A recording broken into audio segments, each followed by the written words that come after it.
Alright, well, I don't have the tuner in line, so I'm going to have to rely upon the 101. Let me find my tripod. So I'm going to jump on the 101 over here, since Clark and them are talking about 101s. Some poor guy was on there talking about modifying them with all the good crystals, and I jumped in there and I was like, man, I'm so tired of fixing 101s that have been put on CB radio. It's true. When you hear an old guy refer to a 101 with all the good crystals, you know he's a fucking CB guy. And a lot of those guys boogered them fucking radios up beyond belief. So, it's justified to make that comment. Because when you hear these old guys talk about it like this, you know they're one of the people that boogered up these radios. It's just how it is, guys. Now, if you're younger, if you're getting into these radios and you want to work on them, you're going to run into a lot of them that have missing crystals in 10 meters. You're going to have burned out coil taps. The radios are going to work like crap on 10 because they've been peaked for 11. It's just all sorts of junk. I think we got our monitor going, so we should be able to run that.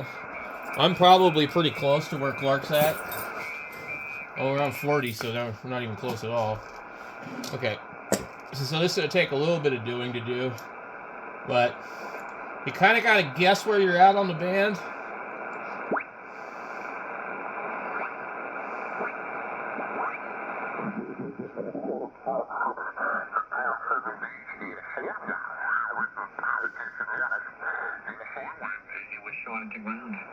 Oh, was that?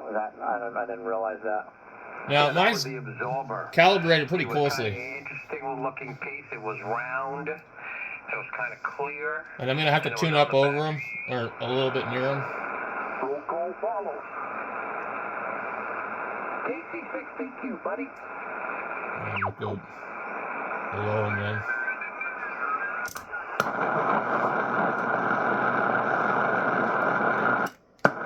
No, I don't have a meter over here, so I got to look at this.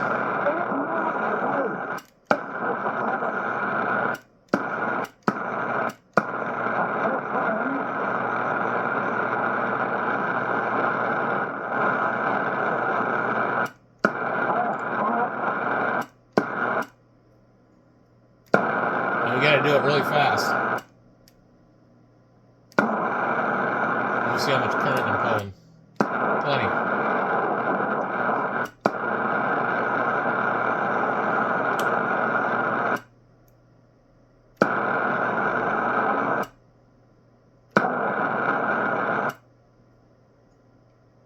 Okay, and we're done. And then we go find him. Probably right here, somewhere. Did you ever run them on AM? Yeah, back in Brooklyn. Yeah. I was in 11 meter right. I was a kid. I had an HB 444, then I had a Ranger, and then I had a 101. Yeah, that's cool. KG 7HPR. Yep, sounds great. My God, Randy sounds really good on this thing. Randy, you sound better on this radio than my 710. Uh-oh. Time to sell everything. Well, why would a 101 sound? He's just his audio sounds a lot more full, Clark. I don't know why. Because those old 101s had that mellow, just beautiful mellow receive, and they didn't have any hiss to them, you know? I know it's irritating, right? You get a 101, especially if you have a nice speaker or the actual matching speaker is best. They just sound awesome. I have the full size speaker without the patch in it, and right now I'm watching the scope. I'm actually making a video right now, so you're going to be in the video whether you like it or not, and Randy too. Oh, okay. Let me. So all 8,000 of my viewers will be like, that Randy guy, he's pretty cool, man. He's KK7 TV, and I live 123 Any Street on Main. But honestly, Randy, you are like the radio guy that like is pretty well rounded. I mean, you know. I am round. I fixed like you guys. I've had a ton of 101s. I had every single one of them, and I loved it back in the day. And I actually bought them new. I own mine new. Do you still have it? No. God. If I still had everything I ever sold, it would be amazing. I would have $40,000 Les Paul. I'm drifting a little bit. I mean, just so I could go down a list. You would beat me up. It's drifting. We don't think when we're kids. I know. Yeah. I know. You just have no clue, you know. And then you get older and you think, God, why did I do that? I had Stratocasters. I mean, I had so many gorgeous guitars. That's just one little vertical market that I sold that I would be... I think it's mechanically drifting. Even Christmas. You know, cars. That's the other thing. You know, cars and motorcycles. Yeah, you just kick yourself. Why in the on earth did I sell that? You know. Well, I could have bought a beautiful Hemi Barracuda. You know, they were like $3,000-$4,000 new. I mean, it was amazing. You know, there's so many cars. You just don't think. Yeah, I mean, hindsight's 20/20, right? You just had no clue. Look at the I mean, there was scope also go. a time where those cars were used and nobody really wanted them. I'm not sure that, you know, maybe a Hemi Cuda would always probably had some good value, but a lot of those other ones, man, I mean, you know, in the 80s, oh, geez, you know, late 70s, early 80s, you probably could have picked one of those up for $1,000, $1,500.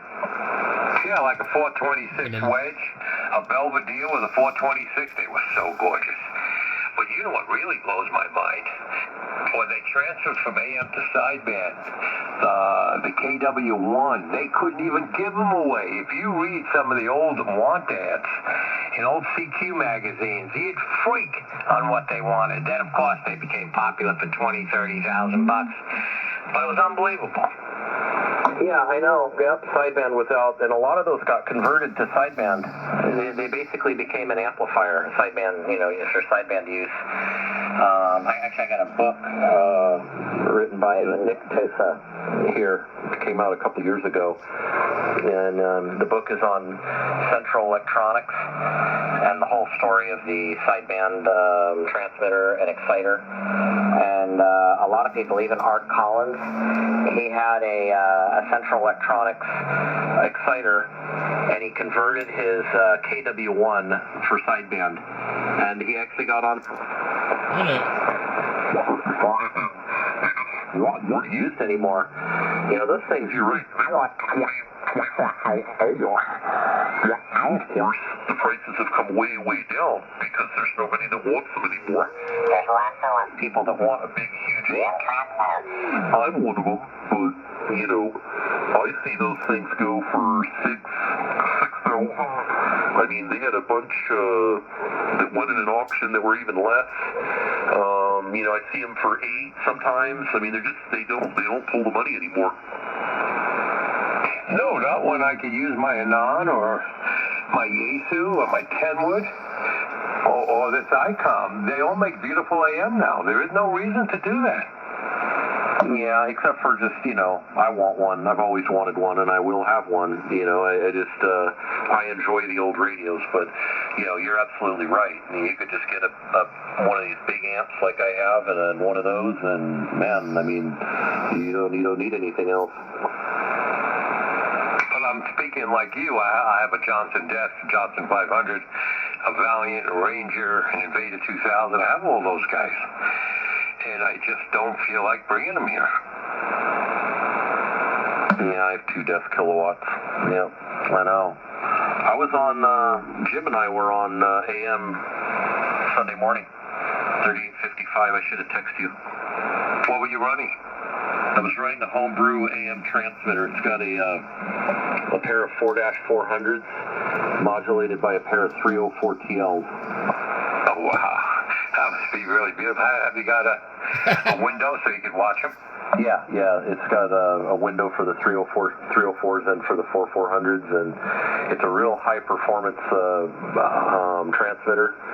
And it's got broadcast iron in it, and it'll do 150 positive with the Orban, no problem. Very easily. I can pin the REA monitor. I can pin the thing.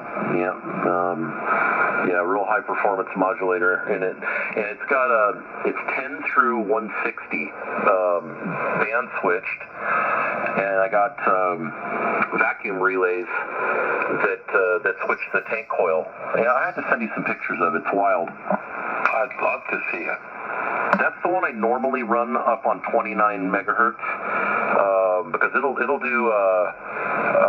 It's got three power positions: 500, 750, and 1,000, and it'll do that up on 10. So I got it dialed in just perfect. You must, because you got to get rid of that capacitance up there. Oh yeah, it wasn't easy, believe me. My friend Robert helped me big time with it. I had to make a gimmick coil to cancel out that capacitance. I need another one of these bulbs. It's one thing to get something up on 10, but it's another to get a plate modulated rig up there running. Well, the 77SX has a little bit of trouble up on 10. Yep, well, that's tough, man. There's a lot of capacitance there. Yeah, I couldn't get mine past, I think, 17 sparks. Yeah, so I don't know if you're familiar with doing this, but the problem becomes the C1 tune capacitor. Its minimum on a vacuum variable is usually about 20 puffs. Seems to stay put with the clarifier on. Well, the tube's already got 20, 30, 40 puffs, depending on what tube you got in there. Well, so now at zero cap, it's still not dipped, and you can't get any efficiency. And so that's the reason why this happens. And so I don't want to use the clarifier because I don't think it shifts transmit. I don't remember where I saw this. I actually saw it in a production piece of equipment, I think. But you wind a coil, you can experiment, but it's going to be 3 or 4 turn coil.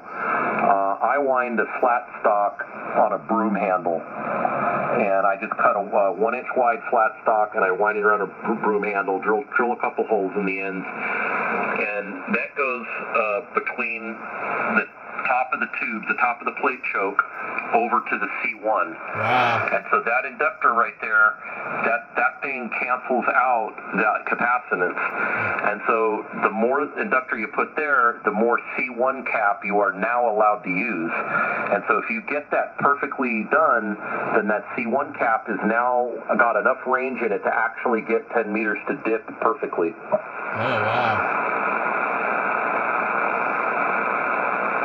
Where is this coil? Where do you put the coil in between? Not shown. The coil goes between the strap where you would normally have the C1 capacitor running over to the top of the plate choke. And you're replacing that connection with an inductor. So just, wherever the C1 cap leaves the cap and heads to the tank, that's where the inductor goes. The nice thing about this radio is I'm not even using a tuner. I've tuned it. Oh, okay. So it comes I'm not even using an amplifier. Yeah. I'm just running my loop. So look and see how I did it. These guys are all running legal limit. Sometimes if you make one backwards and you're in trouble. Yeah, but anyways, that's how you do it. It's a lot of screwing around. Wow. The problem is, too, on 10 meters, unless you have a dedicated coil, and the scope is so fun to watch. Some kind of a large coil, well, then just moving the spacing of the 10 meter section of the coil just a little bit makes a huge difference. And so it oftentimes comes down to bending the width of the coil, or putting it closer, or screwing around with it endlessly, and then all of a sudden you nail it. Yeah, I got you there. Yeah, the purpose of mine, I didn't really find any need to go to 10 meters or 15 on mine. I figured I'd keep it 160, 80, and 40. And it does real well on 20.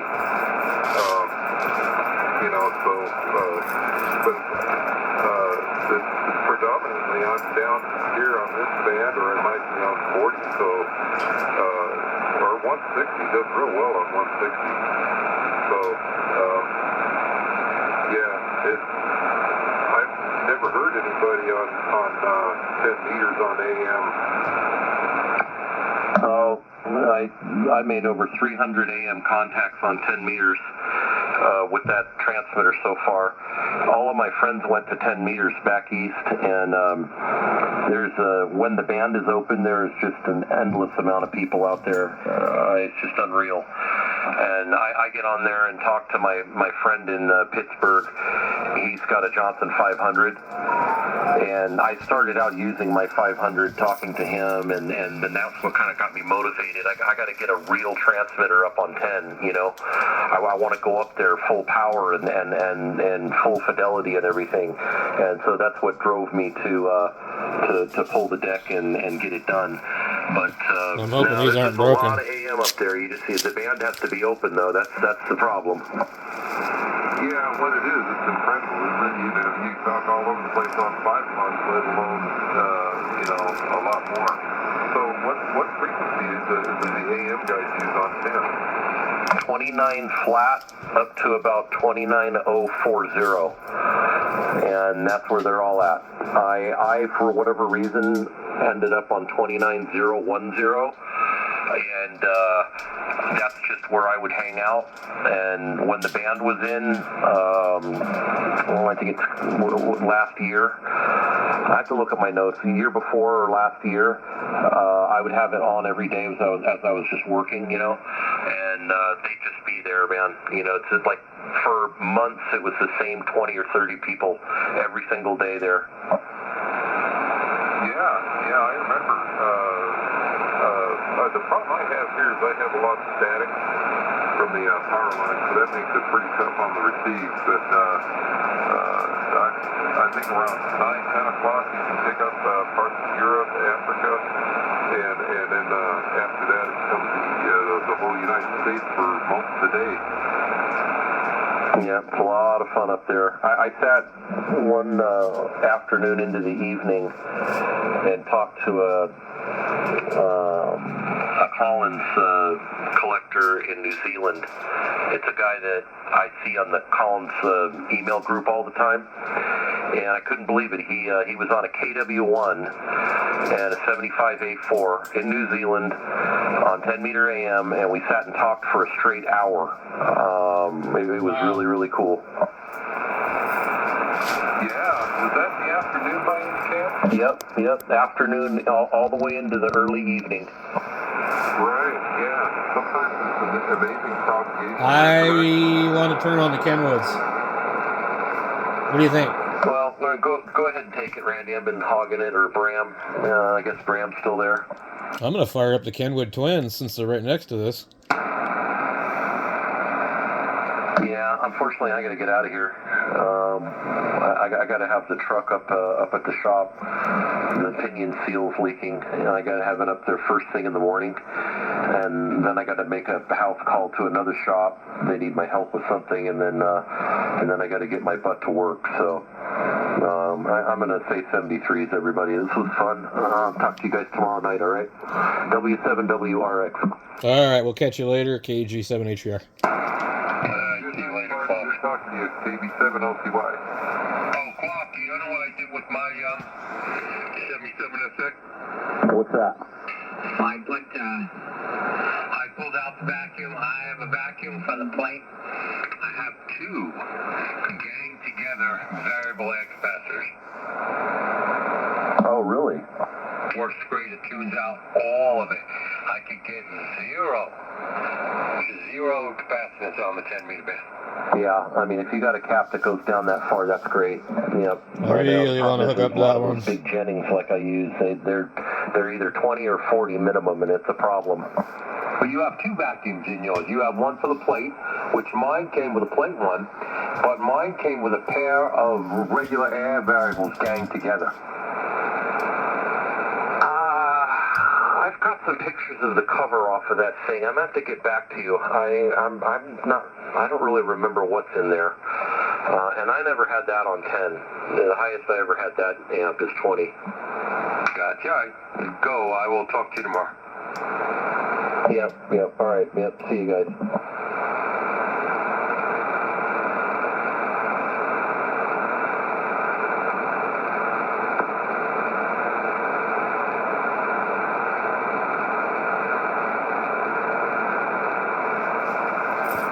That's a scratch. All right, boys. Have a wonderful evening, KK7 TV.